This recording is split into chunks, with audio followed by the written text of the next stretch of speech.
Rajesh law centre में आप लोगों का स्वागत है। आज हम लोग चर्चा करेंगे कि यदि कोई व्यक्ति जो अनुसूचित जाति या अनुसूचित जनजाति का है और संविधान में दिए गए प्रावधानों के अनुसार किसी भी ग्राम पंचायत का या नगर पालिका का या नगर क्षेत्र का वो मुखिया बन जाता है, सरपंच बन जाता है, चेयरमैन बन जाता है, प्रधान बन जाता है, तो अगर उसके कार्यों में बाधा डाला जाता है, उसे अपमानित किया जाता है, उसको कार्य करने के लिए विवश किया जाता है, उसे कार्य नहीं करने दिया जाता है, चाहे तालाब खुदवाना हो, खंजा लगवाना हो, पुलिया का निर्माण कराना हो, कोई भी कार्य हो, तो ऐसी स्थिति में क्या कोई अपराध बनता है कि नहीं? और बनता है तो किन किन धाराओं में? इसमें पुराने एक्ट जो आईपीसी थी जो अब रिपील हो गई, उसकी कौन कौन सी धाराएं संभावित लागू हो सकती हैं? जो नई संहिता है उसमें कौन कौन सी धाराओं में मुकदमा दर्ज हो सकता है? और साथ ही साथ क्या SC ST एक्ट में भी मुकदमा दर्ज हो सकता है? इन सभी विषयों पे मैं विस्तृत रूप से जो है चर्चा करूंगा। साथ ही साथ इसमें गिरफ्तारी, जमानत और सजा का क्या प्रावधान है। कभी कभी इस धारा का दुरुपयोग भी कर दिया जाता है। ऐसा किसी व्यक्ति ने कोई बाधा नहीं कारित की है, बल्कि वो अपनी सहायता के लिए मांग रहा था कि प्रधान जी हमारे यहाँ भी खड़ंजा लगवा दीजिए, हमारा ये काम करा दीजिए। लेकिन क्योंकि प्रधान जी की पट नहीं रही थी, इसलिए बदले की भावना से उन्होंने कार्रवाई करवा दी। तो मैं दोनों पक्षों की बात करूंगा। और मैं तो हमेशा से, आप लोगों ने देखा भी होगा मेरे वीडियोज में, कि हमेशा मैं यही निवेदन करता हूं सभी लोगों से कि कोई भी व्यक्ति किसी पे भी गलत तरीके से कोई भी आरोप ना लगवाए और ना ही कोई व्यक्ति दूसरे को अपमानित करे, बल्कि हर एक व्यक्ति, चाहे वो पब्लिक सर्वेंट हो, लोक सेवक हो या अन्य कोई व्यक्ति हो, अपने अपने मर्यादाओं में, अपने अपने कानूनी सीमाओं, अपने अपने कर्तव्यों के अधीन बाध्य हो, एक दूसरे के कार्यों में इंटरफेयर ना करे। खैर, ऐसा है कहाँ समाज में? एक दूसरे को नीचा दिखाना, बदले की भावना से कार्य करना, ईर्ष्या की भावना से कार्य करना, ये लोगों का अहम उद्देश्य हो चुका है। तो इसी विषय पे चर्चा करेंगे। हाँ, एक बात आप लोगों को बता दें कि किसी भी व्यक्ति को कोई भी कानूनी जानकारी लेना है, विधिक जानकारी आपको लेना है आपको, तो इस दिए गए नंबर पे 9161113061 पे आप संपर्क करके अपनी सुविधा अनुसार जानकारी ले सकते हैं। हाँ, उसकी जो रिजनेबल फीस होगी वो आपको जमा करना होगा। चाहे SC ST में प्रधान को, सरपंच को, मुखिया को लेके कोई मैटर हो, चाहे वो किसी भी विभाग में हो, वहां उन्हें प्रताड़ित किया जा रहा हो, ठीक है, चाहे कोई उत्तराधिकार का मामला हो या कोई भी क्रिमिनल मैटर हो, आप इस विषय पे जो है जानकारी लेने के लिए दिए गए नंबर पे संपर्क कर सकते हैं। आइए स्टेप बाय स्टेप हम लोग समझते हैं। सबसे पहले मैं बता दूं, भारतीय संविधान में भी जो हमारे यहाँ व्यवस्था की गई थी नगर पालिका की, जिसको महात्मा गांधी का सपना माना जाता है, स्थानीय स्वशासन के जनक जो है लॉर्ड रिपन महोदय माने जाते हैं। फिर महात्मा गांधी का ये सपना भी था कि ग्राम स्तर पे भी जो है एक राजनीतिक पोस्ट क्रिएट की जाए, जिससे नीचे स्तर तक जो है सरकार की पहुंच हो और लोगों का भला हो। उसी को संविधान के अनुच्छेद 40 में उल्लेख किया गया था। आज भी उसका उल्लेख है, लेकिन संवैधानिक दर्जा उसे दिया गया 73वां एवं 74वां संविधान संशोधन के माध्यम से 1992 में, जिसे लागू 1993 में किया गया। भाग 9 और 9 का संविधान में ऐड किया गया और वहां पे पंचायत और नगर पालिका का प्रावधान किया गया। साथ ही साथ उत्तर प्रदेश की बात करेंगे तो पंचायत राज अधिनियम 1947 में आ गया था। रिजर्वेशन का प्रावधान किया गया, उसमें सभी राज्यों में इस तरह के प्रोविजन आपको मिलेंगे और संविधान में जो प्रोविजन लिखा हो तो पूरे भारत में लागू ही है। अब SC और ST वर्ग, OBC एवं उनकी महिलाओं के लिए भी रिजर्वेशन का प्रावधान किया गया। इस रिजर्वेशन में 1/3 सीटें रिजर्व की गई। SC ST का जो रिजर्वेशन है, SC ST का जो पंचायतों में रिजर्वेशन है, ये उस देश में, उस राज्य में जनसंख्या के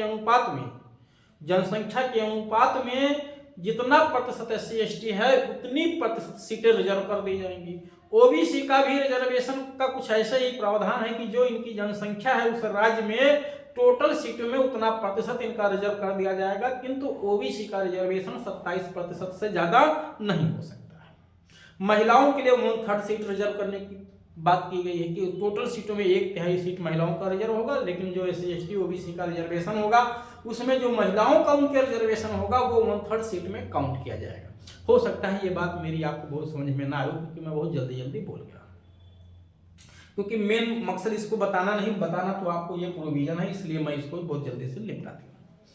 चलिए छोड़िए इसको। हाँ, अगर आपको डिटेल में जानकारी लेना है तो मैं नंबर आपको दे रखा हूँ, आप संपर्क करिए, मैं सब कुछ बताऊंगा। ठीक।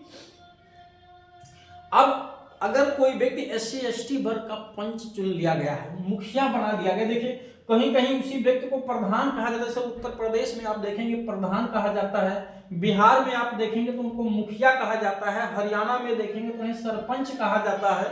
ठीक है, तो व्यक्ति एक ही होता है, अलग अलग जगह अलग अलग नामों से संबोधित किया जाता है। तो चाहे वो मुखिया हो, सरपंच हो, प्रधान हो या चेयरमैन हो, अगर वो SC ST बिरादरी के बन गए हैं तो ये बात थोड़ा कुछ लोगों का मतलब कि जो दिमाग से जाहिल है उनको कम पचती है, हजम नहीं होती। अरे ये व्यक्ति कैसे यहाँ पंचायत का मेंबर बन गया, इसका तो काम कहीं और था, यहाँ कैसे आ गया। तो वो आए दिन उस व्यक्ति के, उस प्रधान के, उस सरपंच के, उस मुखिया के कार्यों में टांग अड़ाते रहते हैं, नीचा दिखाने का कार्यों में बाधा डालना, उसे अपमानित करना, गाली गलौज करना, यहां तक कि मारपीट तक नौबत आ जाती है, हाथ पैर तोड़वा देते हैं।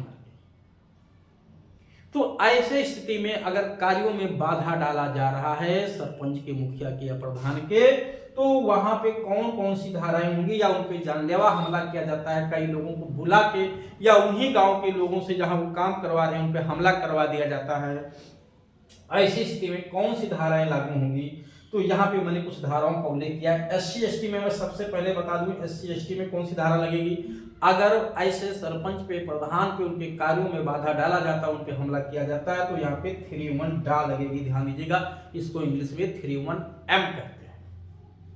इस धारा लगेगी FIR में। साथ ही साथ गाली गलौज जो हुआ है, धमकी हुआ है, उसके लिए धारा 3(1) दा और धा, जिसको इंग्लिश में 3(1)R और S कहते हैं। साथ ही साथ 3(2)B ये भी लगा दी जाएगी।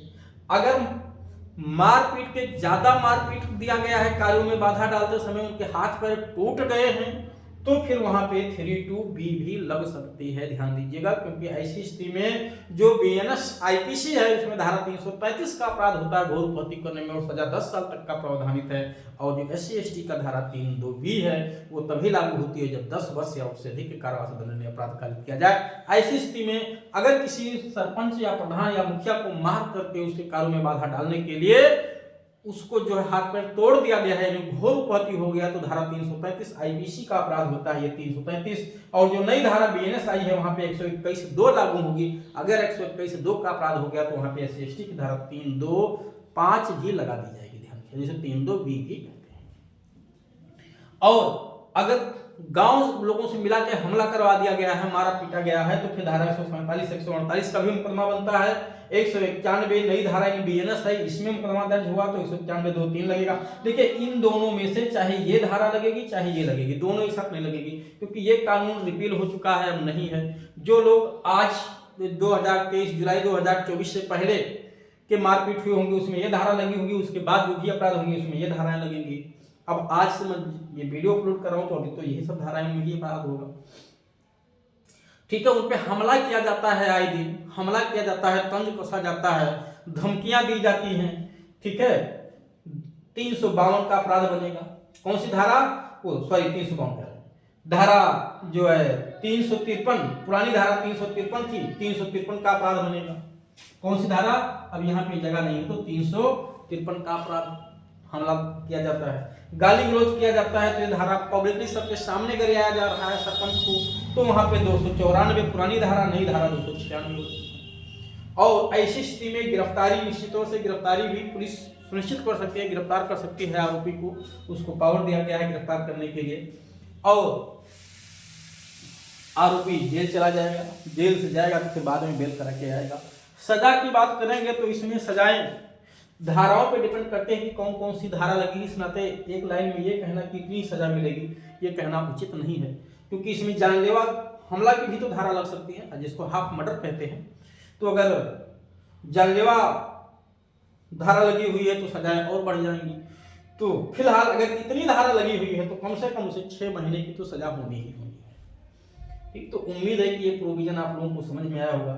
और मेरे समझ से जहां भी इस वर्ग के लोग सरपंच, मुखिया या चेयरमैन हो, उनके कार्यों में अगर कोई भी व्यक्ति बाधा डालता है इस तरह का, चाहे वो ओबीसी का हो या सामान्य वर्ग का हो, तो निश्चित तौर से उस पर कार्रवाई की जानी चाहिए।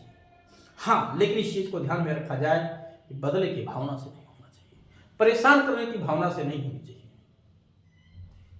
जब वास्तव में उसने गलत किया हो तब कार्रवाई होनी चाहिए, अन्यथा